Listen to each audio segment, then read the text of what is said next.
प्रिय छात्रों, maths point के यूट्यूब चैनल पर आप सबका स्वागत है।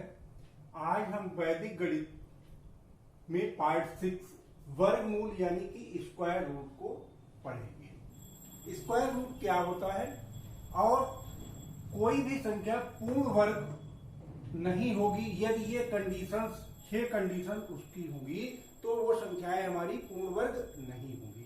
पहले तो हमको पूर्ण वर्ग संख्या मालूम हो, संख्या यदि पूर्ण वर्ग है तभी उसका वर्गमूल निकल सकता है, अन्यथा नहीं। तो पूर्ण वर्ग कैसे होगी ये हमको ज्ञात करना है कि कौन सी संख्या पूर्ण वर्ग है कि नहीं है, पहले ये देख लेना जरूरी है। अब कोई भी संख्या पूर्ण वर्ग नहीं होती है यदि इसकी इकाई में 2, 3, 7, 8 2, 3, 7, 8 अगर किसी संख्या की इकाई में है तो वो पूर्ण वर्ग नहीं होगी। जैसे मान लीजिए 72 देख ले, ये पूर्ण वर्ग नहीं होगी। 73 होता या 83 होता तो पूर्ण वर्ग नहीं होती। या कोई और बड़ी संख्या मान लो 127 है तो भी पूर्ण वर्ग नहीं है। 8 जिनकी इकाई में हो 248 है तो ये पूर्ण वर्ग नहीं है। यानी कि जिसके इकाई का अंक में 2, 3, 7, 8 हो तो वो संख्याएं हमारी पूर्ण वर्ग नहीं होंगी, ये पहले कंफर्म होना चाहिए।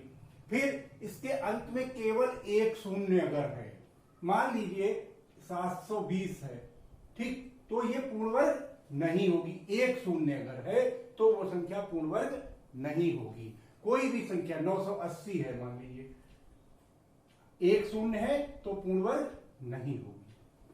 फिर इसके बाद में इसका इकाई का अंक 6 हो परंतु दहाई का अंक सम हो। यदि इकाई का अंक मान लीजिए इकाई का अंक तो 6 है मगर दहाई का अंक जो है ये सम संख्याओं में से कोई है, मान लीजिए ये है या ये है, तो ये संख्या हमारी पूर्ण वर्ग नहीं होगी, चाहे 2 अंकों की हो, चाहे 3 या 4 या 5 कोई भी हो। फिर है इसका इकाई का अंक 1, 4, 5, 9 हो परंतु दहाई का अंक विषम हो।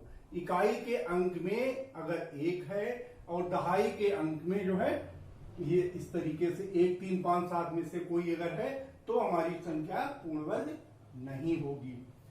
यदि संख्या सम है और इसके अंतिम 2 अंक इकाई और दहाई 4 से विभाजित नहीं होते हैं, अंक संख्या तो हमारी सम है, ठीक है, संख्या कोई भी है और वो सम है मगर 4 से विभाजित नहीं होती हैं 2 अंक, मान लीजिए 126 है, इकाई में समअंक है मगर इसके अंतिम 2 अंक इकाई और दहाई ये 26, ये 4 से विभाजित नहीं हो रहा है तो ये पूर्ण वर्ग नहीं होगी।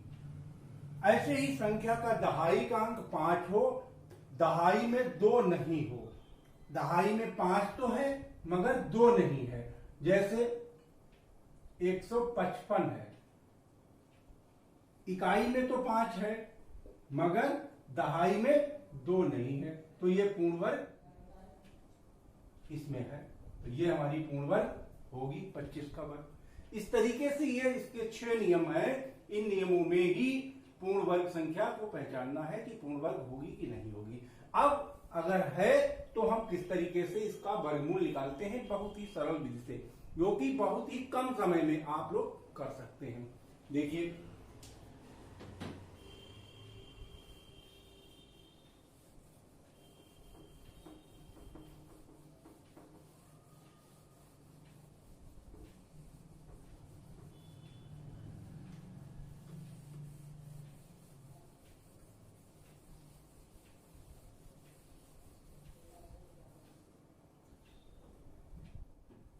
अब यहां पर कुछ हम बताए दे रहे हैं नियम। संख्या का चरम अंक, संख्या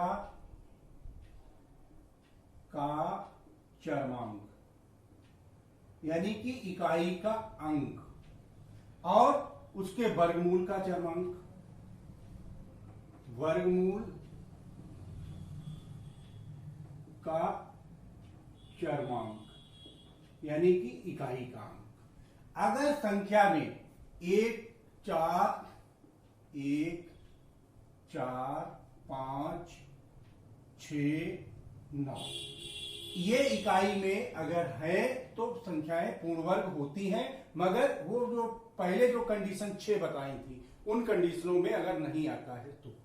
अब 1 है तो उसका वर्गमूल में कितना, अगर किसी संख्या की इकाई में 1 है तो उसके वर्गमूल में 1 या 9 होगा।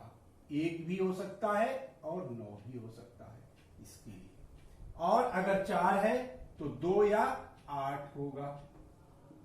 अगर 5 है तो इसका 5 का 5 ही रहेगा। और अगर 6 है तो 4 या 6, और अगर 9 है तो 3 या 7। ये हमको याद रखने हैं। अगर 1 है तो 1 ही होगा या 9 होगा।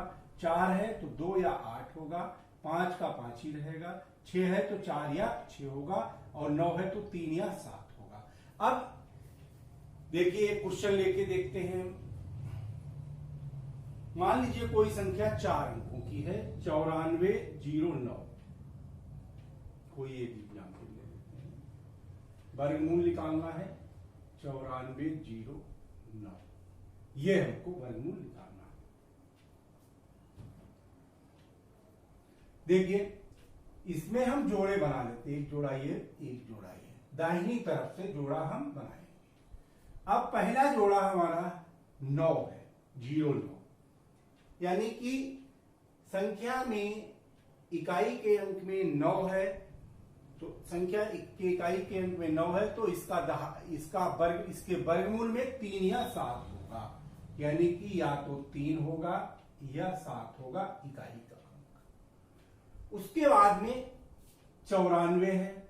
अब 94 में हमको देखना है कि ये किसका वर्ग है, उससे कम या उसके बराबर है। तो 8 अट्ठे 64, 9 ने 81, 10 दशांश 100 हो जाएगा। 10 ज्यादा हो जाएगा, यानी कि 9 ने 81, 9, यानी कि इसका दहाई का अंक जो है वो हमारा 9 होगा। अब हमको क्लियर नहीं है कि ये 93 संख्या है या 97 है। ये हमको देखना है, चेक करना है कि इसका सही उत्तर कौन सा है।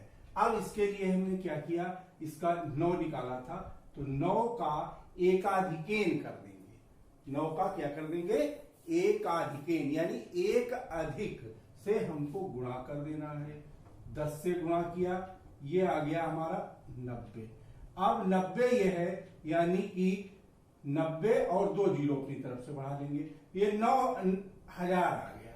अब 9000 से ये संख्या हमको देखनी है बड़ी है या छोटी। 9409, यानी ये 9409 है, ये 9000 है, तो ये संख्या हमारी बड़ी है। अब जब बड़ी है तो बड़ा वाला उत्तर, यानी ये सही। अगर ये छोटी होती तो ये छोटा वाला उत्तर होता। तो यानी कि हमारा जो है आंसर हो गया 97। बहुत ही आसान तरीके से, बहुत ही कम समय में आप लोग कर लेंगे। केवल अभी समझाने के लिए इतना टाइम आपको मिल रहा है।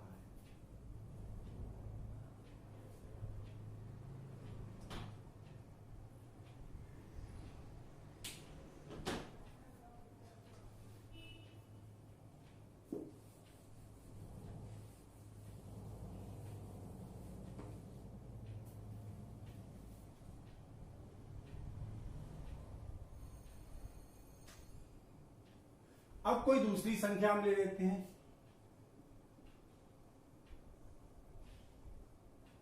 इसका अगर हमको वर्गमूल निकालना हो, इसका वर्गमूल निकालना है, वही काम करना है, 2 जोड़े बनाना है दाहिनी तरफ से। अब इकाई में 9 है तो 3 या 7 होगा। 3 होगा या 7 होगा। ये 2 में से कोई भी एक इकाई का अंक होगा। हमको पहले इकाई का अंक देखना है और फिर दहाई का अंक देखना है। अब दहाई का अंक देखने के लिए 75 है। 75 के मतलब 7 सते 49, 8 अट्ठे 64 और 9 ने 81 ज्यादा हो जाएगा, यानी 8 अट्ठे 64, 8 होगा। यानी कि या तो ये होगा या ये होगा। इन दोनों में से कोई एक संख्या हमारी आंसर होगी। अब हमको देखना है 8 आया 8 का एकाधिकेन कर देना है। 8 ने 72, ठीक, ये 72 आया, यानी 7200 को हमें देखना है। ये 7569 जो है बड़ा है कि छोटा है 7200 से। यदि ये बड़ा है तो हमारी बड़ी वाली संख्या, अगर ये छोटा होता तो छोटी वाली संख्या, यानी 87 इसका आंसर हो गया।